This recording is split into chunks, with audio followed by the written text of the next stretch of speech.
Thank you so much, Dr. Lu, for this introduction. But good morning, everyone. I am Janet Albarrán, soon to be graduating in June with a bachelor's in science in biochemistry. And my presentation today will focus on the size-resolved particulate matter composition and its potential health impacts in our underserved communities in California's Inland Empire. So for those of you who live in Riverside, you should be familiar with what is considered the IE, which here is the state of California as a whole and a close-up of the cities that are within the IE, like Riverside and San Bernardino, Palm Springs, among others. So the IE is a region facing many disparities, the important one being health. Majority of Riverside, San Bernardino, Ontario area is comprised of Hispanic communities, and based on reports from 2018, poverty levels when compared to California and the US as a whole, the IE poverty rate exceeded both. So all throughout the IE, people live and work near environmental hazards and logistics centers and polluter warehouses, all residing near these disadvantaged communities of color. So from this, we can see that diseases such as obesity, overweight, asthma, and acute respiratory infections, like being in the top 3, are some of the diseases that are prevalent in the IE. From these questions arise whether like the upbringing and development of these warehouses truly bring forth good jobs or environmental degradation in these vulnerable communities. So my research is more focused on Riverside. So Riverside, in comparison to California and the US as a whole, has had stubbornly high emissions of air pollution with an average density of 12.7 micrograms per cubic meter. And it was just recently that an annual state of the air report from the Lung Association found that the top polluted counties in California was San Bernardino, followed by Riverside County, both receiving grade F.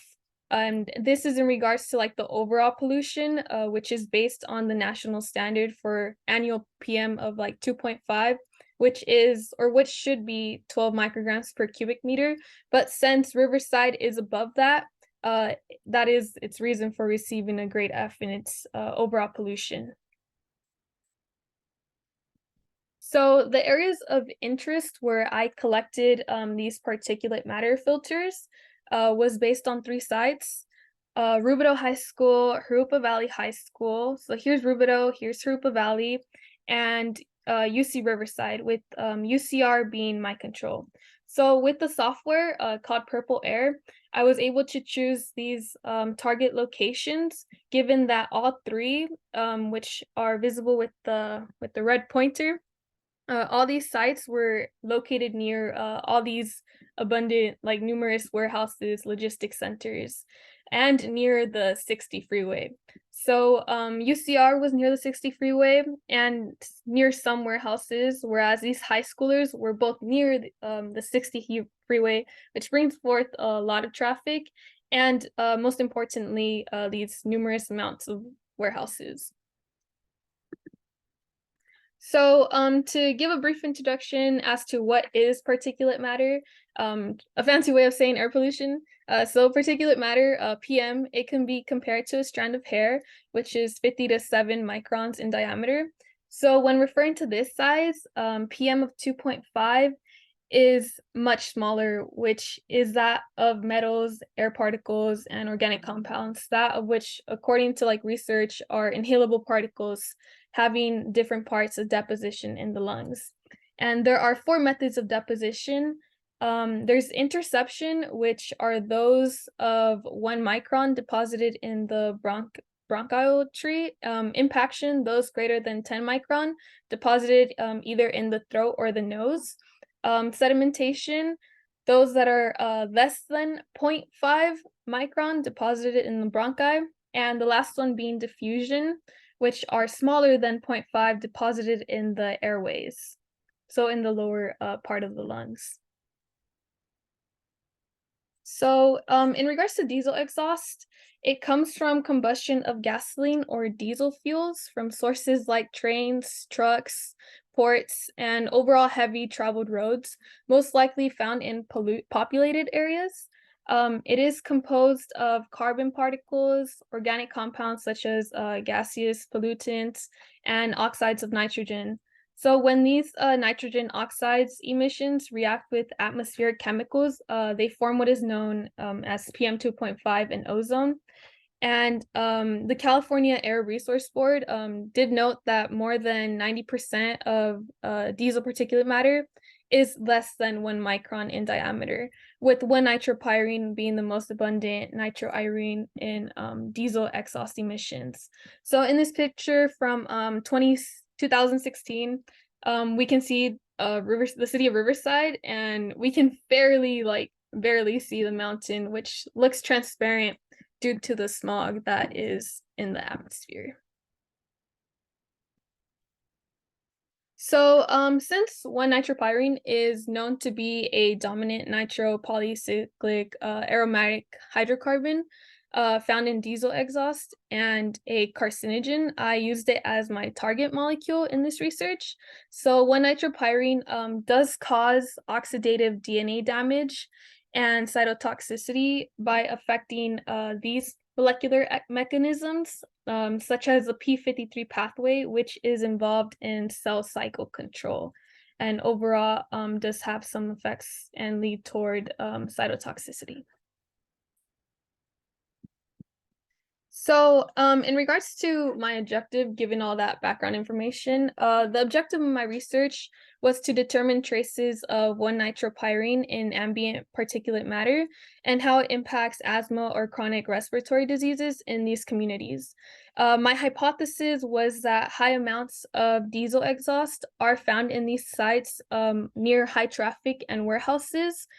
So these schools near highways and more warehouses would have more traces of 1-nitropyrene. So in regards to data collection, my project's data collection took place last year in the summer of 2022, where a 10-stage Moody filtration system was placed at each site. Here's Rubidoux High School, Harupa Valley, and UCR, all placed outside where ambient particulate matter can be collected for the duration of 2 weeks at each site. So once these filters were collected, filtration followed, which consisted of sonication using dichloromethane, a nonpolar solvent, and syringe filtration for chemical recovery. Each filter was then dried under nitrogen for purification, and once all filters for each site were completed, their mass spec was obtained at each stage via GCMS for chemical analysis. And this is over here a filter collected at Harupa Valley High School, stage 7, which is less than PM 2.5. And as you can see, there is black dots present, which is that particulate matter that was collected, soon to be traces of 1-nitropyrene found in the data collection. So here are the results obtained. As we can see, one of the high schools, Harupa Valley High School, this gray line, which was both near the 60 freeway and near most warehouses, surpassed UCR, the yellow line, our control in the amount of 1-nitropyrene present. So as we go from left to right down the plot, the stages on the Moody decrease, the size of the particles decreases, with the lowest being 0.056 microns, which means that all sites did contain PM less than 2.5 present. So in regards to findings, therefore our results suggest that we can see 1-nitropyrene is abundant near areas of high traffic regions, which are composed of warehouses. Also based on the size separation, 1-nitropyrene is very much present in size less than 1 micron, as we were able to see over here. And being in the range of 2.5, which is inhalable. So based on this size, we can determine the depositional area and its effect on the community's lungs, given that research indicates that PM 2.5 deposits near the lower airway. So with this, short-term exposure can affect the cardiovascular and respiratory system, leading to incidences of pulmonary disease, respiratory infections, asthma, and stroke, where in the long run, it can increase risk of lung cancer and asthma development in children, which is important to note, that these school sites where this research was conducted, was near high traffic and underserved communities where they have limited access to healthcare and are exposed to these chemicals.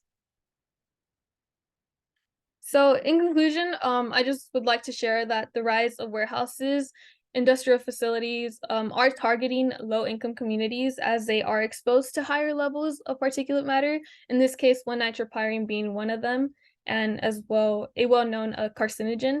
So with all this, it is also important to note that in the long term, that long-term monitoring of PM composition and exposure-associated health outcomes in these communities is needed.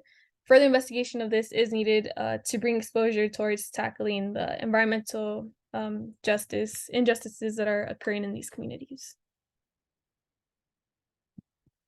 So I included a reference slide in regards to the references or citations used in each slide here.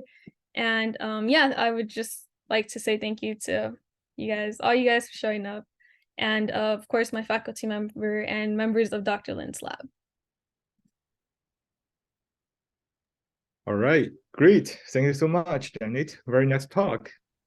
Okay, so do you have questions?